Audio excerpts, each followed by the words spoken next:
All right, hey guys, welcome to Through the Bible Verse by Verse, a plain and simple study of the entire Bible, book by book, chapter by chapter, and verse by verse. Currently, we're in Deuteronomy chapter 31, and these are the, again, final moments, literally the final moments of Moses' life. I mean, when I say moments, he's going to finish up this address. Now, we're in chapter 31, so chapters 31 and then 32 and 33 basically is him closing out the address, and then 34 he goes up into the mountain and then he dies. If you were there that day, there's a couple of things that's going on. If you were there that day, you probably would not have realized that Moses was just moments, or now maybe an hour, right? Who knows? Of saying goodbye and then going up in the mountains to die. Now, we actually started chapter 31 in the last study. And remember, Moses said that he was today 120 years old. Irony, not only is that day was his birthday, but it was also his death day, that he was literally going to die the same day. Excuse me. So it's not kind of like the whole kind of drawn out thing. He's literally going to say goodbye, walk up into the mountains, and they will never see him again. So let's get into it. Deuteronomy chapter 31, and it says, Then Moses continued to speak these words to all of Israel, saying, I am now 120 years old. I can no longer act as your leader. So he's getting ready to again transfer the leadership over to Joshua. The Lord has told me you will not cross this Jordan. You remember he sinned against God, and that's why he couldn't. God said, you won't go into the land. As punishment, you won't go into the land. And this is why this literally is his last moment. Verse 3, the Lord your God is the one who will cross ahead of you. He will destroy these nations before you and will drive them out. Joshua is the one who will cross ahead of you, as the Lord has said. One of the things about a transference of authority, and from our perspective, this is why you see in the presidency, I won't get into all of the January 6th debacle, why that was so bad, right? But notice it's important for a smooth transition. So here you have Moses, in a sense, anointing Joshua, consecrating Joshua, speaking, passing the authority over from God to Joshua, and God himself will affirm Joshua's leadership.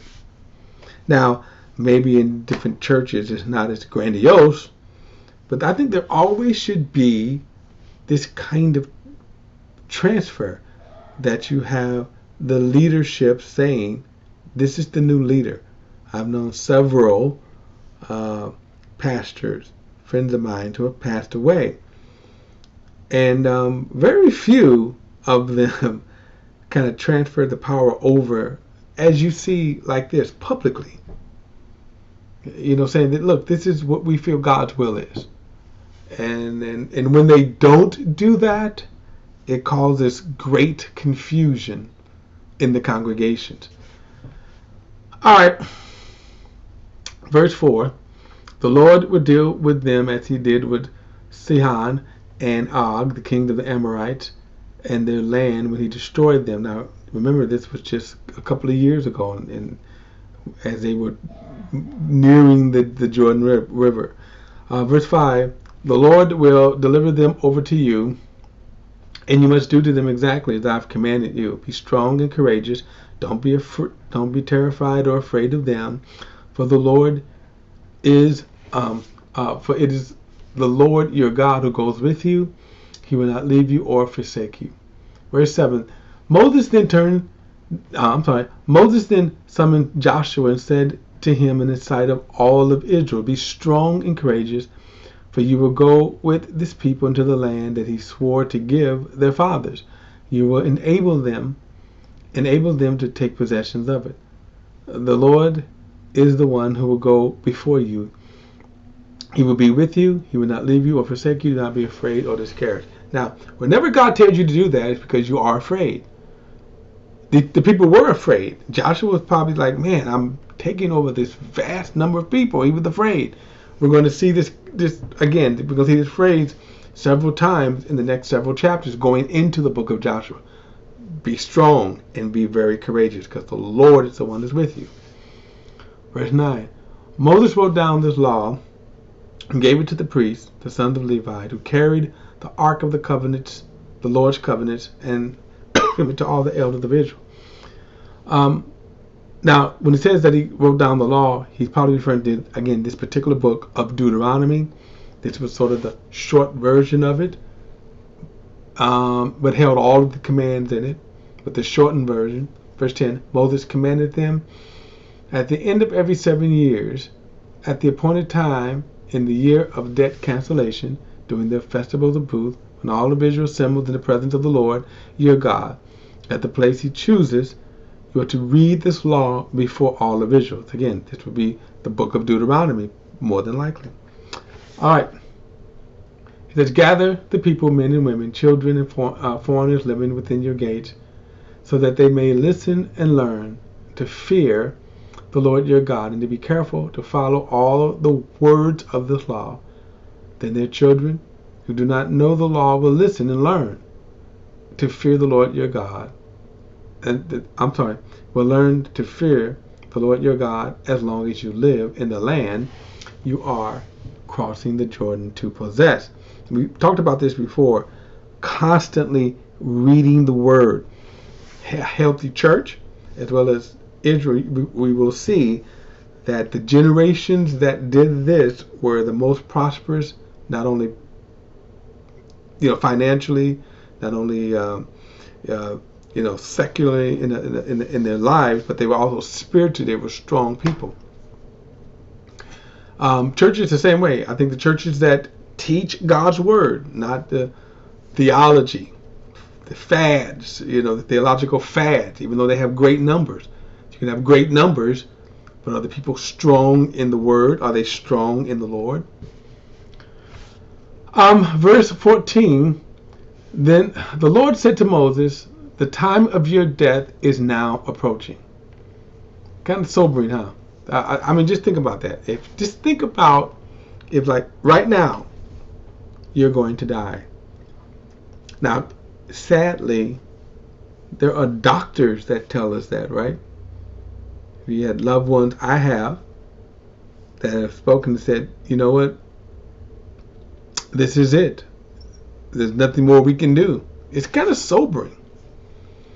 I'll say this, that when that time comes, and it's going to come for all of us, the question would be how or what will you be able to say, how have you lived your life? Okay, how have you lived your life? So the Lord said to Moses, the time of your death is now approaching. Call Joshua and present yourselves at the tent of the meeting, so that I may commission him. And Moses and Joshua went and presented themselves at the tent of the meeting. And the Lord appeared at the tent in the pillar of cloud, and the cloud stood at the entrance of the tent. The Lord said to Moses, you are about to rest with your fathers, and these people will soon commit adultery with foreign gods of the land they are entering. They will abandon me and break the covenant I have made with them. Again, sad, but notice he's saying this is the truth. Verse 17, my anger will burn against them on that day. I will abandon them and hide my face from them, so that they will become easy prey. Many troubles and afflictions will come to them on that day. They will say, haven't these troubles come to us because our God is no longer with us? I will certainly hide my face on that day because of all of the evil they have done by turning to other gods. Now, when it comes to the judgments of God, always, and when it comes to the judgments of God, it is because people do not obey God. And I'm not talking about, when I say obey him, I'm talking about they with their hearts turn against God. They don't even ask him for mercy, because God is always merciful. And we're going to see this moving forward, that they will get conquered and they will say, Lord, have mercy on us. And God will repeatedly, over and over and over again, have mercy on them. He's telling Moses, he's telling Joshua, and this is to be written down. See, I told you would do this. Now, one of the other good things is that what is also being written down is how merciful God will be. Verse 19, therefore write down this song for yourselves and teach it to the Israelites. Have them recite it, so that the song may be a witness for me against the Israelites. When I bring them into the land I swore to give their fathers, a land flowing with milk and honey, they will eat their fill. They will eat their fill and prosper. They will turn to other gods and worship them, despising me and breaking my covenant. And when many troubles and afflictions come to them, this song will testify against them, because their descendants will not have forgotten it, for I know what they are prone to do. So he's telling them, you guys are stiff-necked people, you will sin. Even before I bring them into the land I swore to give them. So Moses wrote down this song on that day and taught it to the Israelites. The Lord commissioned Joshua, the son of Nun, be strong and courageous, for you will bring the Israelites into the land I swore to them, and I will be with you. Now, Joshua's time, when we get to the book of Joshua, the book of Joshua will span about 5 years, and that would be, again, one of the purest generations. But then after that, it goes downhill. Verse 24, when Moses had finished writing down on a scroll every single word of this law, he commanded the Levites who carried the ark of the Lord's covenant, take this book of the law and place it beside the ark of the covenant of the Lord your God, so that he may remain there as the witness against you. For I know how rebellious and stiff-necked you are. If you are rebelling against the Lord now, let me go back here. Come on. My thing froze up here. Okay. All right, verse 21 again.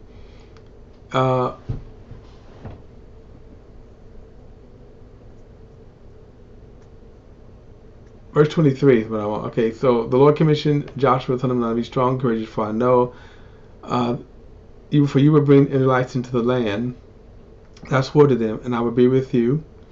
When Moses had finished writing down on the scroll every single word of this law, he commanded the Israelites who carried the ark of the covenant, of the Lord's covenant, take this book of the law and place it beside the ark of the covenant of the Lord your God, so that it may remain there as a witness against you. For I know how rebellious and stiff-necked you are. If you are rebelling against the Lord now, while I am still alive, how much more will you rebel after I am dead? Assemble all of your tribal elders and officers before me, so that I may speak these words directly to them and call heaven and earth as a witness against them. For I know that after my death you will become completely corrupt and turn from the path I have commanded you. Disaster will come on you in the future, because you would do what is evil in the Lord's sight, infuriating him with what your hands have made. Then Moses recited out loud every single word of this song in its entirety. Let's see here. It's quite a long song. I think I'm going to wait until the next study.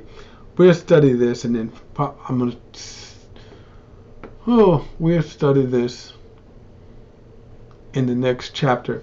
Alright guys, I'm not going to get into chapter 32 this time. I'll get into chapter 32, the song that Moses is getting ready to write down. I'll get into that And then, of course, after that, I'm gonna even try to finish the book in the next study. We will see. All right, guys. See you in the next study.